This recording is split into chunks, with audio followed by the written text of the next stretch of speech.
La infiltración y las metástasis son las principales causas de la morbimortalidad por cáncer y se deben a interacciones complejas entre las células cancerosas y estromales y la matriz extracelular.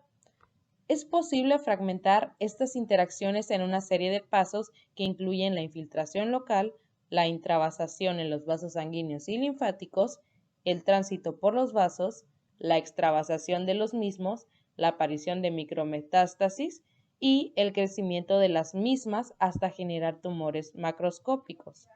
Se puede dividir la cascada metastásica en dos fases. La primera, en la invasión de la matriz extracelular, y la segunda, en diseminación vascular y acogimiento de las células tumorales.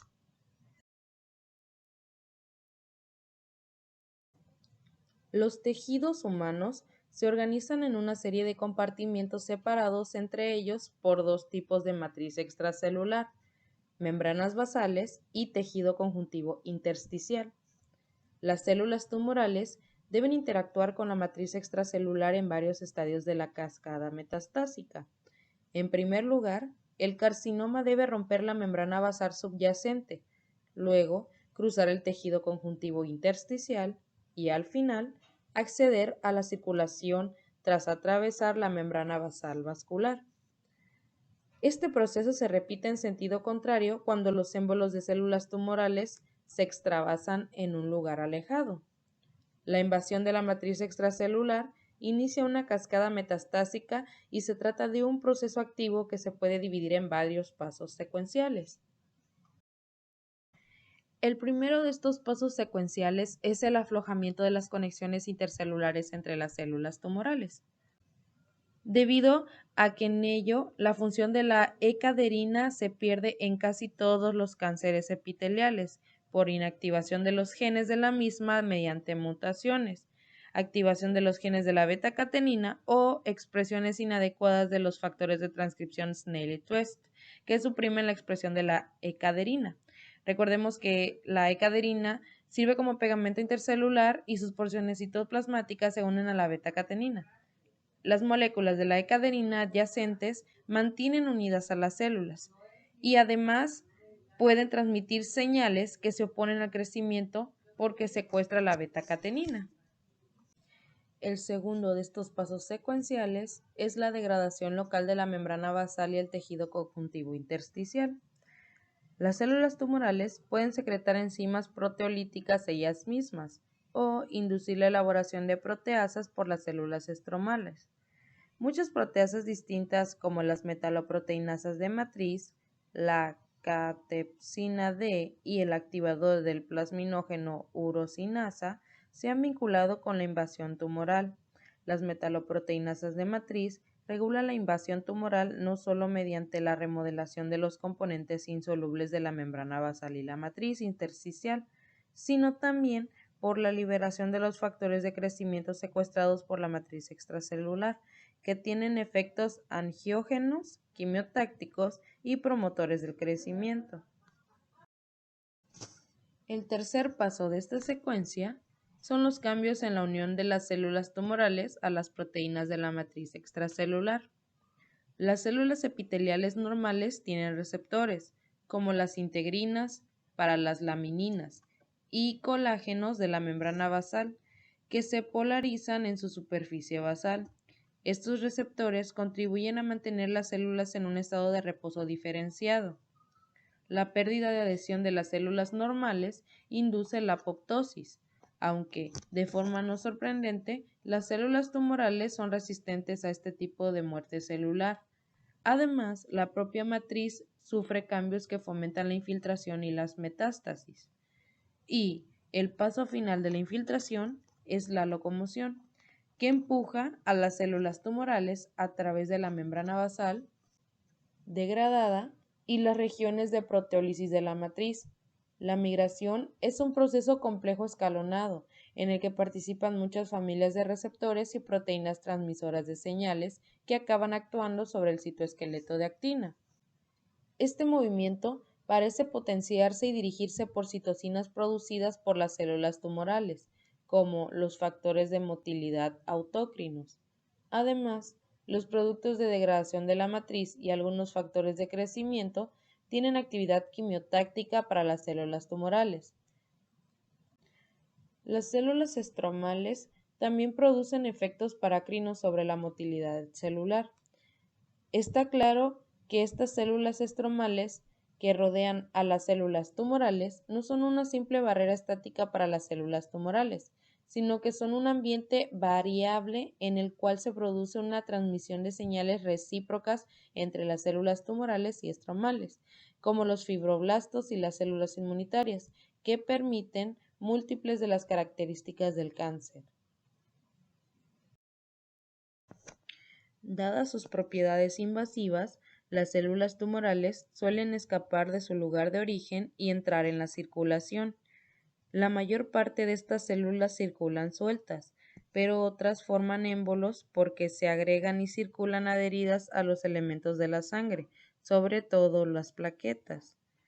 Mientras se encuentran en la circulación, las células tumorales son vulnerables a la destrucción por las células inmunitarias del huésped, y el proceso de adhesión a los lechos vasculares normales e invasión de los tejidos normales alejados puede ser mucho más difícil que la huida de células del tumor. Incluso, tras la extravasación, las células tumorales seleccionadas para crecer en el tejido de origen pueden tener dificultades para hacerlo en un segundo lecho, por la falta de apoyo esencial del estroma o por ser reconocidas y destruidas por las células inmunitarias residentes. A pesar de estos factores limitantes, cuando no se tienen en consideración, prácticamente todos los tumores malignos acabarán produciendo metástasis macroscópicas. La localización de la metástasis depende de dos factores: de la localización anatómica y el drenaje vascular del tumor primario y el tropismo de algunos tumores por determinados tejidos específicos. La mayor parte de las metástasis se localizan en el primer lecho capilar que se encuentra el tumor. Sin embargo, existen muchas observaciones que indican que las vías de drenaje no explican del todo la distribución de las metástasis. Por ejemplo, los carcinomas de próstata metastatizan sobre todo el hueso. Los carcinomas broncógenos alcanzan con frecuencia las glándulas suprarrenales y el cerebro y los neuroblastomas se diseminan al hueso y el hígado. Este tropismo por determinados órganos podría explicarse por los siguientes mecanismos. Las células tumorales pueden expresar moléculas de adhesión cuyos ligandos se expresan de forma preferencial en las células endoteliales de un órgano diana. El segundo es que las quimiosinas pueden tener un importante papel en la selección de los tejidos diana para las metástasis. Y, por último, que en algunos casos el tejido diana puede ser un entorno no permisivo para la siembra del tumor, lo que podemos considerar un terreno yermo. Un aspecto clave en oncología es por qué solo metastatizan algunos tumores. En general, los tumores grandes tienen más probabilidades de metastatizar que los pequeños, posiblemente porque los grandes tienen más tiempo de evolución, aumentando de este modo la posibilidad de haber generado metástasis. Sin embargo, el tamaño y el tipo de tumor no permite explicar de forma adecuada el compartimiento de un cáncer concreto, y todavía se discute si las metástasis ocurren de forma puramente probabilística o realmente reflejan diferencias inherentes en la capacidad metastásica de cada tumor.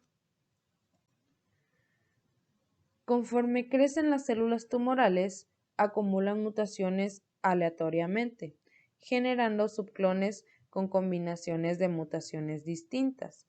Una posibilidad es que solo unas pocas células tumorales acumulen todas las mutaciones precisas para producir metástasis, lo que podría explicar la baja eficiencia del proceso.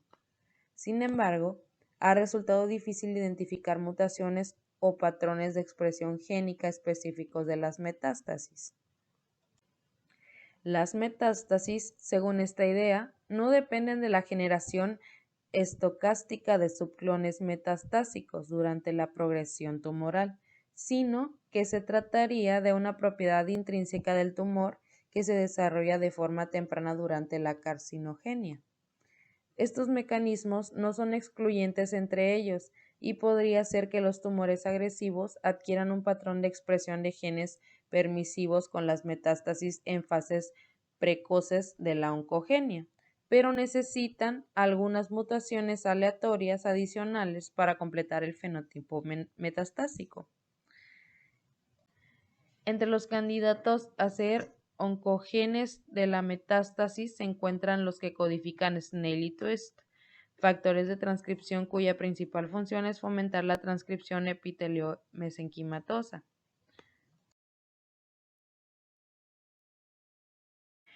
Los factores específicos que regulan el resultado de las interacciones entre las células tumorales y el sistema inmunitario del huésped son numerosos y todavía se están definiendo. Dada su complejidad, resulta útil plantearse una serie de principios unificadores. Las células cancerosas expresan diversos antígenos que estimulan el sistema inmunitario del huésped y que parecen tener un papel importante en la prevención de la aparición de cáncer. A pesar de la antigenicidad de las células cancerosas, la respuesta inmunitaria frente a tumores establecidos resulta ineficaz y en algunos casos incluso fomenta el crecimiento del tumor por la adquisición de cambios que permiten a las células tumorales evitar las respuestas antitumorales y fomentar las respuestas protumorales. La definición de los mecanismos de elevación inmunitaria y la inmunomanipulación por las células tumorales ha permitido desarrollar nuevas inmunoterapias eficaces que actúan reactivando las respuestas inmunitarias latentes del huésped. El cáncer es un trastorno causado por mutaciones conductoras en los oncogenes y genes opresores de tumores, que en su mayoría son adquiridas en lugar de hereditarias.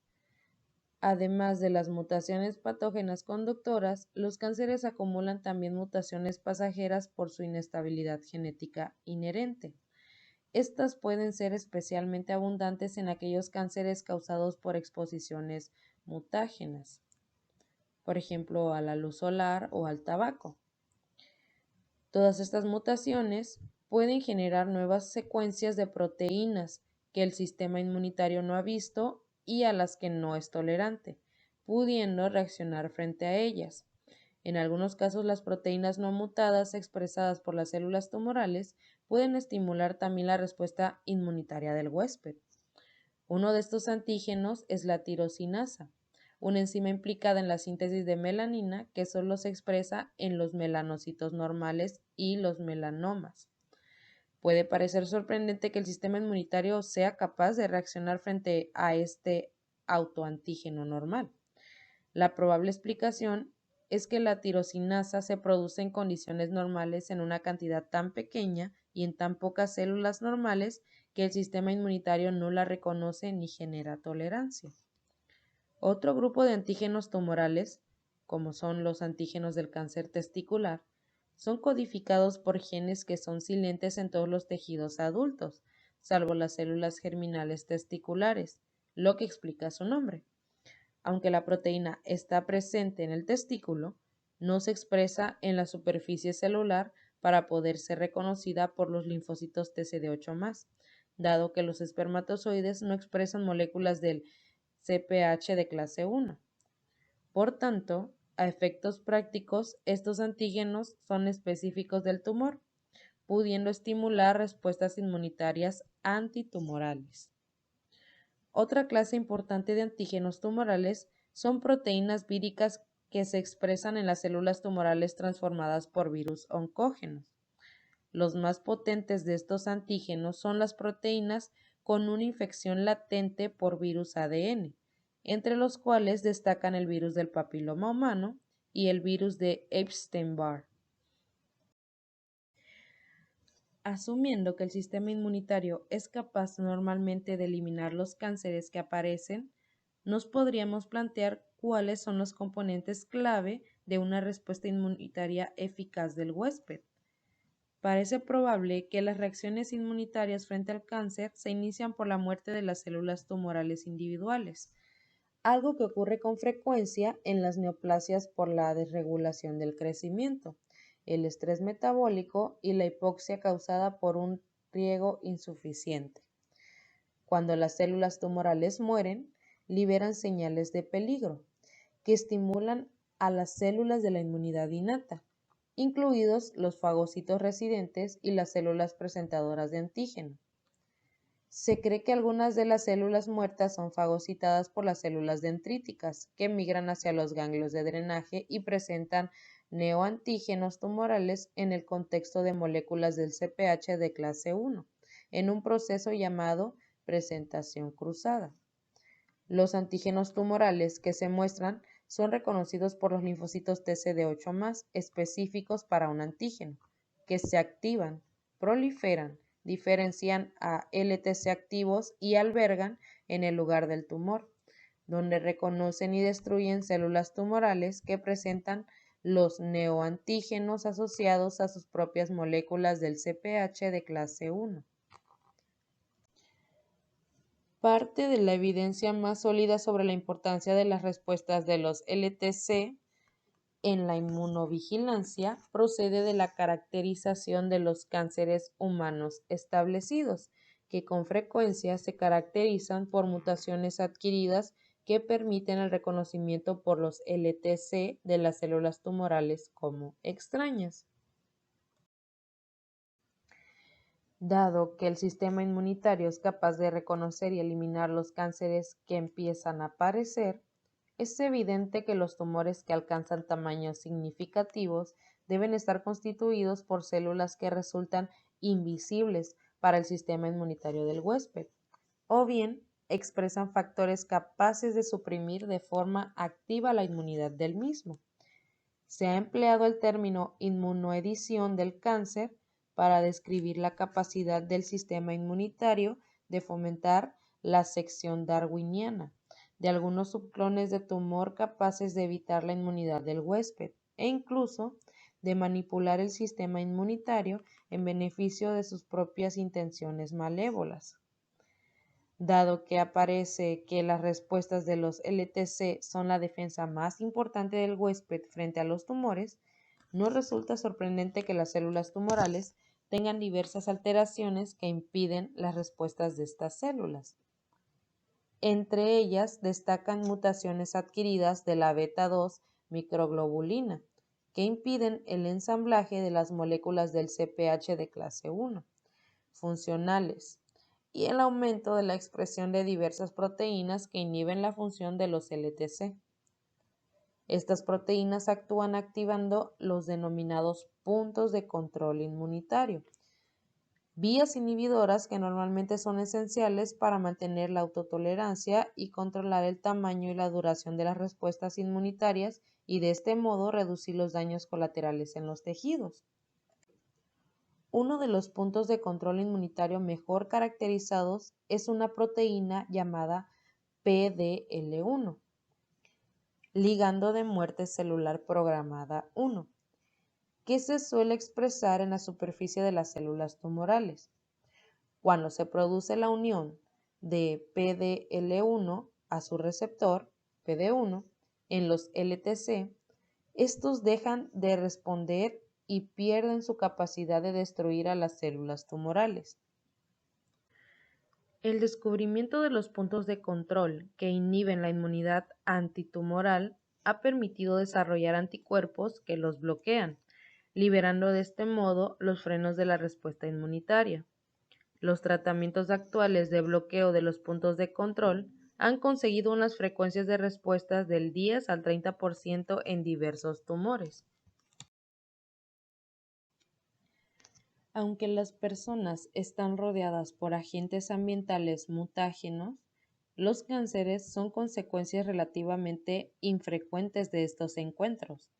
Esta situación se explica por la capacidad que tienen las células normales de percibir y reparar los daños del ADN. La importancia de la reparación del ADN para el mantenimiento de la integridad del genoma se pone de manifiesto en varios trastornos hereditarios en los que los genes que codifican proteínas implicadas en la reparación del ADN tienen defectos. Los pacientes que nacen con defectos hereditarios en los genes de reparación del ADN tienen un riesgo muy aumentado de desarrollar un cáncer. A continuación, se abordan los defectos en 3 tipos de sistemas de reparación del ADN: la reparación de los errores de emparejamiento, la reparación de la excisión de nucleótidos y la reparación mediante recombinación. Síndrome de cáncer de colon hereditario no poliposo. El síndrome de cáncer de colon hereditario no poliposo ilustra de forma espectacular la participación de los genes de reparación del ADN en la predisposición a sufrir un cáncer. Este trastorno se caracteriza por carcinomas familiares de colon con afectación predominante del ciego y el colon proximal, y se debe a defectos en los genes implicados en la reparación de errores del ADN. Cuando se separa una cadena de ADN, los productos de los genes de reparación de errores se comportan como sistemas de control de la escritura. Si no existieran estos lectores de pruebas, se acumularían errores con una frecuencia mayor. Cada individuo afectado hereda una copia defectuosa de uno de los distintos genes de reparación de errores de emparejamiento del ADN y adquiere el segundo golpe en las células epiteliales del colon. Por lo tanto, los genes de reparación del ADN afectan al crecimiento celular de forma indirecta, porque permiten mutaciones en otros genes durante el proceso de división celular normal. Un hallazgo característico en el genoma de los pacientes con defectos en la reparación de errores es la inestabilidad de microsatélites. Los microsatélites son repeticiones en tándem de 1 a 6 nucleótidos representantes a lo largo de todo el genoma. En las personas normales, la longitud de estos microsatélites es constante, pero en los pacientes con el síndrome de cáncer de colon hereditario no poliposo, estos satélites son inestables y su longitud aumenta o disminuye. El xerodermia pigmentaria es un trastorno autosómico recesivo causado por un defecto en la reparación del ADN y que se asocia a un riesgo muy aumentado de aparición de cánceres en la piel expuesta al sol.